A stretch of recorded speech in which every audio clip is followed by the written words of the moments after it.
Queridos amigos, hoy vamos a hablar de periodontitis y SARS-CoV-2. Vamos a distinguir entre la microbiota bucal, en la periodontitis, la resiliencia contra esta enfermedad, los factores de inflamación sistémica que va a producir la periodontitis, la respuesta inmunológica del huésped y la sobreinfección bacteriana tras la intubación en UCI. Entonces podemos ver cómo, si miramos la boca y el paciente tiene enfermedad periodontal, esto va a producir un sistema inflamatorio con aumento de interleucinas, etc., y que los factores del Porphyromonas gingivalis va por adhesinas y una serie de factores va a acantonar más gérmenes y más bacterias y otros virus que son bacterias y virus respiratorios que pueden producir una sobreinfección entrando en el aparato respiratorio. Entonces es muy importante que miremos la boca. Entre los factores que determinan la composición del microbiota bucal está la edad, el huésped y los factores ambientales, el hábitat, depende de las localizaciones en la boca, y la maduración del biofilm. Entonces vamos a ir viendo cómo la edad puede cambiar con una serie de hábitos, mordisqueo de uñas, etc. La transferencia horizontal mediante una serie de besos, etcétera, pueden pasar los gérmenes a otras personas. La evolución de los microbios y los cambios en diversidad según la edad. En cuanto al huésped, hay factores genéticos, factores inmunológicos y ambientales entre la dieta y hábitos, como comentábamos, y también muchos cambios en los mecanismos de defensa del cuerpo. En cuanto al hábitat, vamos a ver cómo la mucosa bucal es lisa en las paredes de revestimiento, mientras que en el dorso lingual, por ejemplo, tiene muchísimas papilas y pueden acantonar bacterias, y por supuesto en los dientes. Y el surco gingival va a ser uno de los principales puntos donde vamos a tener que insistir en la higiene. Entonces no solo hay que limpiar los dientes, sino los dientes y la bolsa periodontal, si es que existe, o el surco gingival. Entonces, conforme pasa el tiempo, si hay enfermedad periodontal, esto va a ser mucho más difícil de limpiar. Pero también hay que insistir en que en la superficie de la lengua puede tener más o menos cubrimiento de placa bacteriana, y tendremos que actuar con raspadores bucales también. En este hábitat de la boca vamos a poder encontrar la cantidad de oxígeno, las diferentes superficies que pueden variar con la nutrición, etc., restos de comida, el pH, la higiene bucal, que es muy importante, y la cantidad de fluido gingival. Y por otro lado, la maduración del biofilm va a depender muchísimo de la boca. De la saliva, de la cantidad de saliva en la boca. Entonces, los factores que van a influir en la saliva, aparte que en la edad desaparece mucha cantidad de saliva, pero si los pacientes están tomando medicinas, pues hay muchísimos factores que van a producir serostomía por un efecto secundario no deseado que lo producen muchísimas medicinas. Bien, como hemos dicho en alguna presentación, vemos que como los médicos a veces llegaron a decir que, excepto por la presencia de periodontitis, los pacientes son clínicamente sanos. Esto lo decía Murphy en un libro hablando sobre la normalidad y enfermedades de 1997.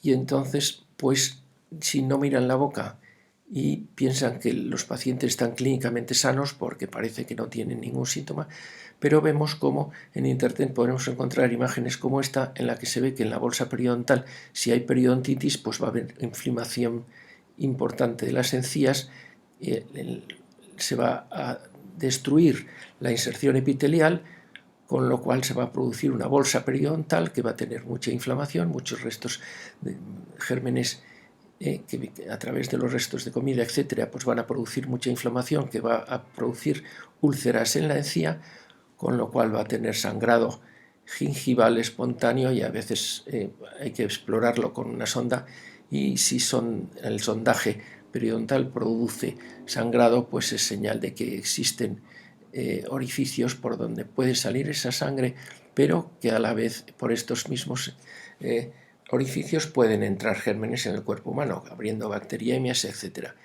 Entonces vemos cómo de la bolsa periodontal pueden pasar al torrente sanguíneo, y entonces hay bacteriemias, y también pasan muchísimas citocinas, factores inflamatorios, que van a producir una tormenta de citocinas por la periodontitis, que luego veremos cómo también en el SARS-CoV-2 pues tiene tormenta de citocinas, y entonces pues va a producir inflamación sistémica, respuesta aguda del hígado, con la proteína C reactiva, etc.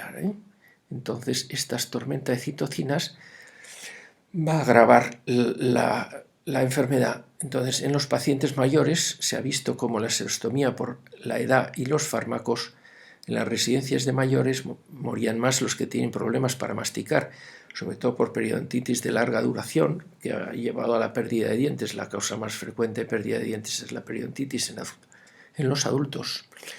Bien, entonces vemos cómo las personas mayores, los desdentados y los que toman varios fármacos, pues tienen mayor problemas con esta pandemia. Entonces, hay personas en muchos artículos que es fácil decir lo que tienen que hacer los demás, pero en fin, en este artículo del British Dental Journal decía: médicos de atención primaria, miren ustedes la boca. En las políticas sanitarias, en este artículo sobre epidemiología, políticas sanitarias, se debe fomentar la higiene bucodental para prevenir todo este tipo de enfermedades, que luego veremos incluso los gastos médicos. Y a los docentes, en este artículo, el Journal Global Infectious Disease, pues decía a los docentes que se debería hacer una enseñanza integrada de las ciencias médicas y dentales. Se recomienda porque los médicos ignoraban muchísimo todas las complicaciones de la periodontitis.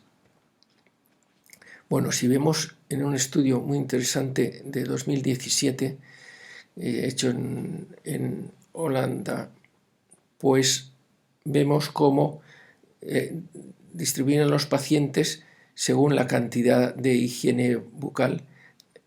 La cantidad de placa bacteriana pues podría ser puntuación 0, nada de placa, un poco más de placa es puntuación 1, si tiene bastante más, puntuación 2 o puntuación 3. Entonces la placa bacteriana puede desaparecer si tenemos cepillo eléctrico, irrigador bucal y raspador lingual, que lo hemos explicado cómo eliminar la placa en otra presentación. Y la serostomía es muy importante también tratarla mediante gel humectantes, etcétera, y también en el ambiente de la habitación, que el paciente, si está muy reseco por calefacción, etcétera, pues se va a agravar esa serostomía, que luego vemos pues aquí un paciente que tiene sarro expuesto, pero que tiene una higiene bastante bien. En estos otros pacientes, en el segundo caso, aunque tenga poca placa bacteriana, pues tiene muy mal cuidada la boca, con raíces abandonadas, etc. En este otro paciente tiene bastante más placa bacteriana en la parte inferior, cubrimiento lingual y muchísimas raíces abandonadas en la parte superior. Y en el cuarto caso, con placa número 3, señala aquí un paciente que tiene muchísima placa, no se cepilla nada, y por lo que parece puede tener una dentadura completa superior. Entonces, claro, con esta cantidad de placa pues vamos a tener problemas. Pero también en los jóvenes. Entonces han dicho que últimamente había bastante más infección en los jóvenes. Ya explicamos cuando hablamos de la periodontitis y los signos de normalidad, como en una boca sana, pues la encía es una maravilla, tiene forma de punta de flecha, las papilas, mirando desde el diente siempre es cóncava, no tiene inflamación, comparado con una zona, por ejemplo, en este paciente que tiene unas papilas muy inflamadas, enrojecidas en este caso, ¿de acuerdo? Y que en otros pacientes con la periodontitis juvenil, pues vemos que tiene una profundidad de sondaje muy grande En estos espacios se ha producido diastemas, separaciones entre los dientes, movilidad por falta de inserción, etcétera, ¿no? Entonces podemos ver cómo en estos pacientes que tienen problemas periodontales de inflamación con placa y tal, pueden tener problemas también del SARS-CoV-2. Entonces, pacientes que vemos antes y después de la fase higiénica, si el paciente hubiera ingresado de esta manera, pues va a estar bastante peor que después de un tratamiento en la fase higiénica periodontal. Entonces, hay algunos hospitales que hacen limpiezas profesionales con ultrasonidos y aspiración antes de entrar en la UCI, que eso es interesantísimo, ¿no? Entonces vemos como este paciente con gran inflamación, si entrara así en la UCI, pues va a haber una sobreinfección bacteriana seguro, ¿de acuerdo? Con sangrado espontáneo, las papilas totalmente inflamadas, en lugar de tener punta de flecha, pues entonces como una buena higiene mantiene esta boca, que es muchísimo mejor si va a tener que entrar en la UCI, entrar así, que entrar antes de esta higiene. Perfecto, entonces vemos como en este artículo de Samson, en el 2020, ya se pregunta qué relación podría haber entre la higiene bucal y la severidad del SARS-CoV-2. Entonces dice que los factores de riesgo ya identificados para desarrollar complicaciones, se había dicho que los pacientes que entraban en la UCI y tenían problemas eran más los que tenían factores de riesgo. Y los factores de riesgo que conocen los médicos pues hablan de diabetes, hipertensión, obesidad, enfermedades cardiovasculares, etcétera, pero muchísimas veces se olvida la boca. Y entonces descubrieron cómo los factores de riesgo no explicaban el 52% de las muertes que surgen por el COVID-19 en personas que a menudo parecen sanas, salvo por la presencia de periodontitis, decíamos antes, de Murphy, pues los pacientes, si no le han explorado la boca, han visto que estaban sin factores de riesgo. Pero si miramos la boca, pues nos damos cuenta que muchos pacientes tienen problemas periodontales. ¿De acuerdo? Entonces vamos a ver cómo la sobreinfección bacteriana va a ser un importante factor de complicaciones como neumonía o síndrome de dificultad respiratoria aguda, incluso sepsis. Pues podría haber un vínculo, tras la traducción del título de este trabajo de Samson, si podría haber un vínculo entre la higiene, lo hemos explicado. Entonces, si miramos la boca, nos vamos a dar cuenta que el paciente que tiene un problema periodontal va a poder tener, como decíamos, una serie de coinfecciones por bacterias que se añade. Entonces el paciente puede morir con COVID, con esta enfermedad, pero no por el COVID, sino por la sobreinfección bacteriana. Y entonces el 52% de los pacientes sin factores de riesgo podrían morir por problemas de periodontitis. Y entonces si miramos la boca, tendríamos que llegar a conseguir que se considerara la periodontitis como un factor de riesgo. Bien, ya dijimos que en el siglo pasado Scannapieco había señalado este importante trabajo que se ha citado por muchísimos autores, que en la pandemia mueren más los que tienen problemas para masticar y o faltan dientes, y entonces los mayores en las residencias y sin cuidados bucales pues van a ser muy frecuentes. Entonces en este trabajo de este autor, como decíamos, va a ver que cuando se intuba un paciente, los factores de la placa bacteriana, la cantidad de gérmenes que existen en la boca, al meter el tubo no sella perfectamente, y entonces los gérmenes pueden pasar entre el tubo y la mucosa de la faringe y la tráquea, pues pueden llegar a aspirar, entrar en los pulmones y producir una sobreinfección. Entonces, lo que puede pasar con la saliva al ser aspirada son gérmenes periodontales, gérmenes respiratorios, como decíamos por las adhesinas, etc., y esto se demostró también las enzimas que modifican la mucosa causada por la adhesión de estos gérmenes, que también colonizan más gérmenes respiratorios, y entonces si el paciente se estudia después en el esputo y ha tenido una sobreinfección bacteriana y dicen son gérmenes respiratorios, con lo cual no tiene nada que ver la boca. Bueno, pues explicamos aquí por qué estos gérmenes respiratorios están en la boca de los pacientes que tienen problemas periodontales y mucha placa bacteriana por estas adhesinas. Y también hay citocinas de la bolsa periodontal que pueden pasar también con los gérmenes a pulmón y producir mayor inflamación.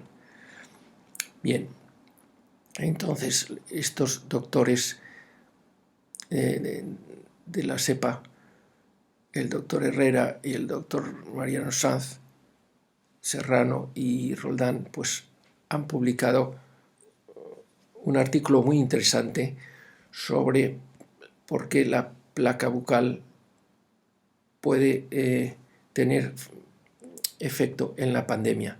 Y entonces, bueno, pues han realizado un trabajo que se había publicado en Dakar, que tienen todos los pacientes digitalizados hasta las radiografías bucales, y entonces se hizo un estudio retrospectivo viendo los pacientes que habían muerto y la cantidad de destrucción periodontal, y confirman con estas, citando esto, que en los pacientes aumenta el riesgo de tener enfermedad periodontal, que en los pacientes que tienen esta enfermedad periodontal aumenta el riesgo de la infección por el COVID, por el SARS-CoV-2, que es la enfermedad del COVID-19. Entonces, en los primeros 10 días el virus se acumula principalmente en el área nasal, bucal y faríngea. El número de receptores de la enzima de convertidora de la angiotensina, los AC2, es mayor en las glándulas salivares en comparación con los pulmones. Las gotas de saliva representan la ruta de transmisión más relevante y demuestran como conclusión que los enjuagues con cloruro de cetilpiridinio y povidona iodada pues pueden disminuir la gravedad del COVID al reducir la carga viral en los sujetos infectados. Entonces, pues sería importante utilizar estos enjuagues en los primeros momentos antes de que se agrave más la enfermedad. Bueno, entonces, este artículo ya del 2020 de BAO sobre el microbioma oral y el SARS-CoV-2 dice que al igual que las pandemias de SARS y de influenza, ha habido gran cantidad de casos coinfectados con otros virus, hongos, bacterias, etc., que se originan en la cavidad bucal. Pues entonces la mala higiene y la tos es lo que va a producir un aumento de estas gotitas que pasan al ambiente en aerosoles y pues pueden producir la infección del tracto respiratorio. Entonces la hipoxia pulmonar, síntoma típico del COVID, favorecería también el crecimiento de anaerobios y anaerobios facultativos que provienen de la cavidad bucal si ya han pasado al pulmón. Entonces, pues todo esto, como conclusión, dicen que esperamos que esta revisión atraiga la atención de las comunidades científicas y clínicas sobre el papel del microbioma bucal en la pandemia bucal actual. Bien, explica un poco en este trabajo cómo para mejorar el cuidado de la higiene bucal mediante el control mecánico o químico de la formación de biopelículas de la placa dental reduciría el número de patógenos respiratorios potenciales e inhibiría la ruta a través del microbioma hacia los pulmones, y entonces producir una higiene bucal intervencionista, como decíamos que en algunas clínicas antes de entrar en la UCI hacían limpieza profesional, con ultrasonidos y aspiración, entonces se va a favorecer que haya menos placa bacteriana, con lo cual va a tener menos posibilidades de coinfección. Y si no se han hecho, pues esta cantidad de placa bacteriana aumentada va a favorecer la coinfección por cambio de citocina, respuesta de las células a las infecciones, sobre todo las células T, los linfocitos T, los factores del huésped, como puede ser el envejecimiento o otras enfermedades sistémicas. En este artículo de Koch, que me parece interesantísimo, del 2021, habla de la infección del SARS-CoV-2 y la higiene bucal y las oportunidades terapéuticas para variar todo esto. Entonces, la sequedad de boca, los mecanismos que vamos a poder observar en la cavidad bucal, pues aparte de esta serostomía, ampollas en las mucosas, erupción, como inflamación y molestias en las encías. Vamos a ver a veces necrosis de los labios, y también se ha hablado de la pérdida del gusto y el olfato por asentar en estas mucosas de la cavidad bucal. Entonces, la enfermedad periodontal es una enfermedad inflamatoria ahora de las encías que puede empeorar los síntomas asociados con el COVID-19. El tratamiento dental y periodontal de rutina puede ayudar a disminuir los síntomas del COVID. Y la enfermedad periodontal es más prevalente entre los pacientes que padecen enfermedades metabólicas como la obesidad, la diabetes mellitus y el riesgo cardiovascular. Entonces, estos factores que ya se conocen y que los médicos los estudian se van a ver mucho mejor en la gráfica que luego señalamos. En este estudio también ve los factores de raza, entonces como las de razas oscuras, como pueden ser los negros, los nativos indios de las zonas del norte de América, tienen más también los hispanos y latinos, más que los blancos, asiáticos y otras, de acuerdo, con lo cual las razas más frecuentes en esta enfermedad en los Estados Unidos han sido las razas de piel más oscura. Y en este es el esquema maravilloso que vemos como las pandemias que estudian los médicos, la diabetes, una enfermedad crónica que hay que tratarla día a día, la obesidad, que va a favorecer también, es una enfermedad inflamatoria, y las enfermedades cardiovasculares, podríamos llamar que son como 3 pandemias, y las 3 están agravadas en los pacientes que tienen periodontitis. Entonces es muy importante ver esto, ¿no? Entonces, si todas estas enfermedades médicas, sin considerar la periodontitis, van a producir con la infección del COVID tormenta de citocinas, ya veíamos como también la periodontitis tiene tormenta de citocinas.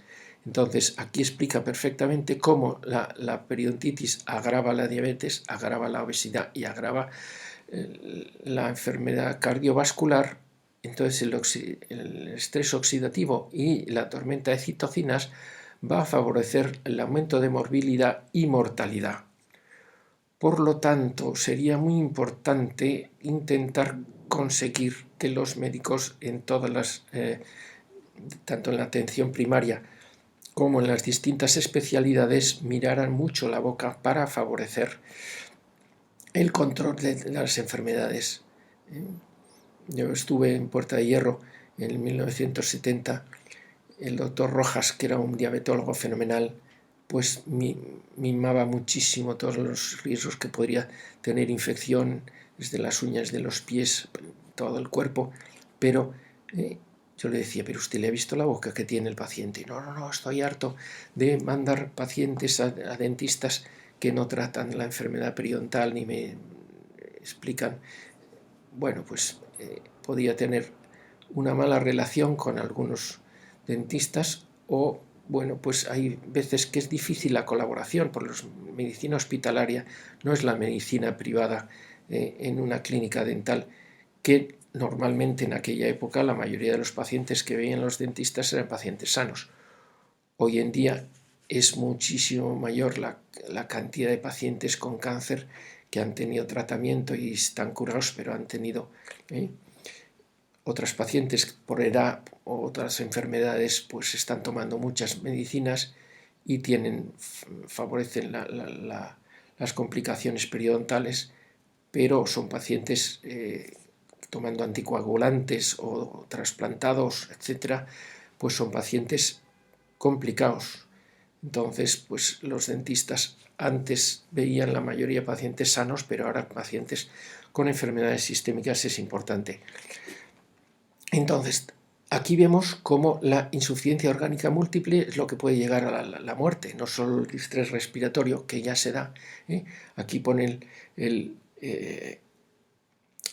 distrés respiratorio agudo que se da en el por el SARS-CoV-2, el COVID, pues es esta la enfermedad que afecta a los pulmones.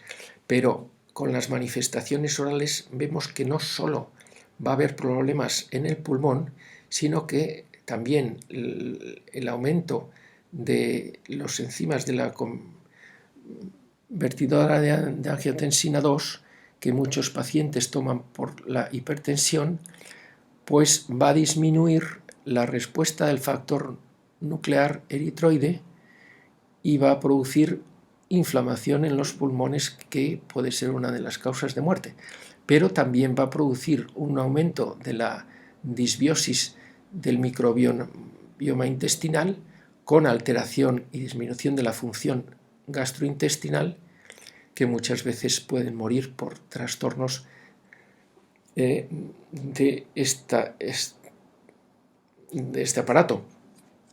Y también vemos que los órganos que se van a infectar y van a alterarse también afectan a los testículos, y explica cómo los receptores de estrógenos, pues está disminuida esta función, y el aumento de este factor y la disminución de la sintasa de óxido nítrico,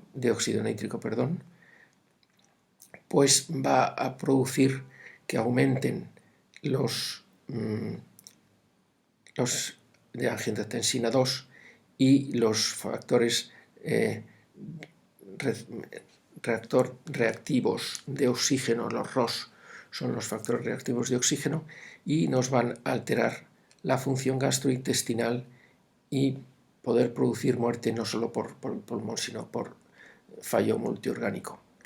Bien, si miramos en este artículo de Martín del 2020, explica un poco las lesiones que podemos encontrar en la boca.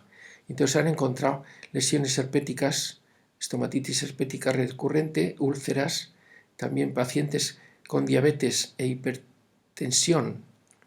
Refirió dolor en el paladar, múltiples úlceras puntiformes amarillentas con halo eritematoso en el paladar duro.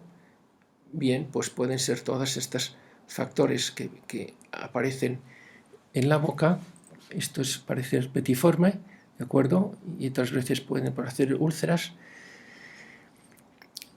Y este paciente pues había tenido una respuesta en la piel de la espalda impresionante, y incluso necrosis en la mucosa de los labios.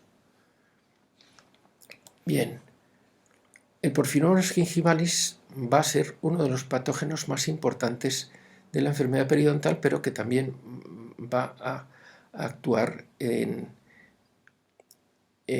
esta pandemia, ¿no? Entonces, una cantidad significativa de investigaciones han explorado el papel del porfirinomonas gingivalis en la arteriosclerosis, en la enfermedad de Alzheimer, en la artritis reumatoide, en la diabetes, los resultados adversos de embarazo, etc. Pero mientras que pocos artículos han estudiado o examinado las enfermedades respiratorias, las enfermedades del hígado graso no alcohólico y la depresión. Bueno, pues también en estas enfermedades que tendrían que ver y mirar la boca siempre, porque las infecciones bacteriemias transitorias diarias y las inflamaciones sistémicas que produce el porfiromonas y la periodontitis, pues habría que tenerlas en cuenta. Aquí dicen que se tratan los posibles mecanismos por los que el porfiromonas gingivalis participa en la aparición o exacerbación de enfermedades, así como los efectos sobre la salud sistémica. Y entonces, aunque algunos resultados siguen siendo controvertidos, ahora es evidente que el porfiromonas gingivalis debe considerarse como un factor modificable para varias enfermedades. Bien, entonces vemos aquí como el porfiromonas gingivalis, a través del lipopolisacárido, de la proteína de shock térmico, de fimbrias, factores de virulencia, gingipaínas o de las membranas vesículas extramembranosas por fuera de la membrana, pues pueden producir todas estas alteraciones en muchas células, las células endoteliales, aumentando los ROS, etc., las células de los monocitos, como pasa al macrófago, y en estos macrófagos se pueden meter, lo vimos cuando hablamos de los gérmenes, y entonces cómo van a producir células espumosas y favorecer la formación de placas de ateroma, cómo van a producir también hiperplasia de la musculatura lisa debajo del endotelio, y cómo se van a producir alteración de las plaquetas con la respuesta inflamatoria o la fibrinolisis, y cómo actúan en las células T, produciendo una alteración del balance entre las células T17 que producen interleucina 17 y las células T reguladoras, que son antiinflamatorias. Entonces, si prevalecen las proinflamatorias, pues va a haber mucha más inflamación. Entonces, el aumento de inflamación, el daño endotelial, la lesión de moléculas y el depósito de lípidos, pues va a favorecer estos 4 factores la arteriosclerosis. Bien, entonces las estrategias mediante las cuales el porfiromonas gingivalis puede invadir todo el cuerpo, como hemos visto en otras presentaciones, pues pueden ser la bacteriemia, todos los cambios inmunológicos que pueden aumentar, una serie de toxinas y el tráfico de patógenos. Entonces van a producir relación en enfermedades cardiovasculares, problemas de embarazo y concepción, como veremos en otro, problemas respiratorios, problemas de destrucción, desórdenes neurológicos, como pueden ser demencias y Alzheimer, inflamaciones hepáticas como la no alcohólica, hígado graso no alcohólico, no la cirrosis alcohólica, sino la del hígado no alcohólico. La diabetes, la regulación de la glucemia, es importantísimo que no haya factores inflamatorios, y la diabetes está agravada por la periodontitis, la artritis reumatoide, como veíamos, los PAD y todos estos, y muchos cánceres, no solo bucales, sino del tracto digestivo, colon, etc.